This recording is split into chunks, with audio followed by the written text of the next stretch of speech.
Hello hi എല്ലാവർക്കും എൻ്റെ YouTube ചാനലിലേക്ക് സ്വാഗതം. നമ്മുടെ നാട്ടിൽ കിട്ടുന്നത് വെച്ച് നമ്പർ 1 ഒരു പേരൊക്കെയാണ് ജപ്പാൻ ഗുവ അല്ലെങ്കിൽ റെഡ് ഡയമണ്ട് ഗുവ എന്നറിയപ്പെടുന്ന ഈ ഇനം. വളരെ മധുരവും പ്രത്യേക ഒരു ടേസ്റ്റുമാണ് ഇതിനുള്ളത്. മാത്രമല്ല ഇതിന് സീഡ് വളരെ കുറവാണ്. നമുക്ക് ഫുള്ള് കഴിക്കാൻ പറ്റുന്ന ഫ്ലഷാണ് ഇതിനുള്ളത്. ഒരു 5-6 സീഡ് മാത്രമേ ഒരു പേരയ്ക്കകത്ത് കാണത്തുള്ളൂ. എന്നാൽ ഇതിൻ്റെ ആദ്യം വന്ന തൈകൾ സബ് ട്രോപ്പിക്കലാണ്. അത് എല്ലായിടത്തും ഒരാൾക്ക് കായ്ക്കുന്നില്ല. എന്നാൽ ഇപ്പം പുതിയ തൈകൾ വന്നിട്ടുണ്ട്. ജപ്പാൻ വൈറ്റ് ഗുവയെന്നും ജപ്പാൻ റെഡ് ഗോവി എന്ന് പറഞ്ഞുകൊണ്ട് ഇതിനൊക്കെയുള്ള പുതിയ ഇനങ്ങൾ വന്നിട്ടുണ്ട്. നമുക്കിതിൻ്റെ ഇല കാണുമ്പോൾ തന്നെ ഇത് മനസ്സിലാക്കാൻ പറ്റും. ഞാൻ ലാസ്റ്റങ്ങൾ കാണിച്ചു തരാം. ഇതാണ് പുതിയതായിട്ട് വന്ന റെഡിൻ്റെ പുതിയൊരു പ്ലാന്റ്. ഇതിപ്പോൾ ഞാൻ നട്ടിട്ട് ഏകദേശം ഒരു മാസത്തോളം ആയുള്ളൂ. ചെറിയൊരു പ്ലാന്റ് ആയിരുന്നു. റിപ്പോർട്ട് ചെയ്തിട്ട് വളമൊക്കെ കൊടുത്തപ്പോഴത്തേനാണ് ഒന്ന് ഉഷാറായി വന്നത്. ഞാൻ പ്രൂണിംഗ് ഒന്നും ചെയ്തിട്ടില്ല.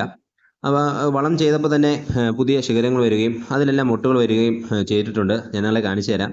അപ്പോൾ ഇത് നടുമ്പോൾ ശ്രദ്ധിക്കേണ്ട കാര്യം എന്ന് പറഞ്ഞാൽ നല്ല വെയിലത്ത് വേണം എപ്പോഴും പേരയുടെ തൈകൾ വയ്ക്കാൻ. നമുക്ക് നിലത്തോ ചട്ടിയിലൊക്കെ വയ്ക്കാം. എന്നിരുന്നാലും ആദ്യം ചട്ടിയിൽ വെച്ച് കായ്പ്പിച്ച ശേഷം പിന്നെ നിലത്തോട്ട് മാറ്റുന്നതായിരിക്കും നല്ലത്. നിങ്ങളിപ്പോൾ കാണുന്ന കണക്കാണ് അതിൽ മുട്ടുകൾ വന്ന് തുടങ്ങിയിട്ടുണ്ട്. ഞാൻ പിന്നീട് ഇതിൻ്റെ ഒരു റിസൾട്ടിൻ്റെ വീഡിയോ എന്തായാലും ഇടുന്നതായിരിക്കും. ഇതിന് സാധാ പേരയ്ക്ക് കൊടുക്കുന്ന കണക്ക് തന്നെ പരിചരണങ്ങൾ നൽകിയാൽ മതി. ചട്ടിയിലാകുമ്പോൾ എന്നും ജലസേചനം നൽകിയിരിക്കണം. നിലത്താണെങ്കിൽ ഒന്നിനടമൊക്കെ കൊടുത്താൽ മതി. പിന്നീട് നമുക്ക് നടുന്ന സമയത്ത് അടിവളമായിട്ട് ജൈവവളം ചേർത്ത് നട്ടാൽ പെട്ടെന്ന് തന്നെ ചെടികൾ വലുതായി വരും. ചാണകപ്പൊടിയും എല്ലുപൊടിയൊക്കെ ചേർത്ത് നട്ടാൽ മതി. അതിനൊക്കെ ഇതിനുള്ളൊരു പ്രശ്നം എന്ന് പറഞ്ഞാൽ ഈ വെള്ളിയച്ചയുടെ ഒരു ആക്രമണം കാണും. ഇലയുടെ അടിയിലൊക്കെ വന്നിരിക്കും. അപ്പോൾ അത് കൃത്യമായ ഇടവേളയിൽ നിങ്ങൾ ഇലയുടെ അടിയൊക്കെ ഒന്ന് നോക്കണം. എന്നിട്ടൊരു വേപ്പണ മിഷനോ എന്തെങ്കിലും ഒന്ന് സ്പ്രേ കൊടുത്താൽ അത് മാറിക്കിട്ടും. ഇതാണ് ആദ്യം വന്ന ജപ്പാൻ ഗുവ അല്ലെങ്കിൽ റെഡ് ഡയമണ്ട് ഗുവ. അതിൻ്റെ ഇല നമുക്ക് കാണുമ്പോഴറിയാം നല്ല സൈസുള്ളൊരു ഇലയായിരിക്കും. മറ്റേ നീണ്ടിട്ടാണ് ഇതൊരു റൗണ്ട് ഷേപ്പിലാണ് വരുന്നത്.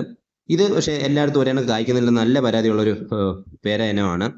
പക്ഷേ ഇത് ഒരുപാട് മൂക്കുമ്പോൾ തന്നെ, അതായത് വരും വർഷങ്ങളിൽ നല്ല കണക്ക് കായ്ക്കുമെന്ന് പ്രതീക്ഷിക്കുന്നു. എല്ലാവരും പറയുന്നത് ചെടിക്ക് നല്ലൊരു പ്രായമായി കഴിഞ്ഞ് കഴിഞ്ഞാൽ കായ്പിടുത്തമുണ്ടെന്നാണ്.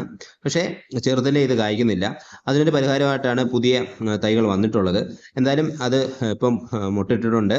അതിൻ്റെ റിസൾട്ട് ഞാൻ എന്തായാലും പിന്നീട് ഒരു വീഡിയോയിൽ അറിയിക്കുന്നതായിരിക്കും. അപ്പോൾ നിങ്ങൾക്ക് വീഡിയോ ഇഷ്ടമായെങ്കിൽ നിങ്ങൾ തീർച്ചയായും ലൈക്ക് ചെയ്യുക. അതിനെ തന്നെ സബ്സ്ക്രൈബ് ചെയ്യുക. Thank you for watching.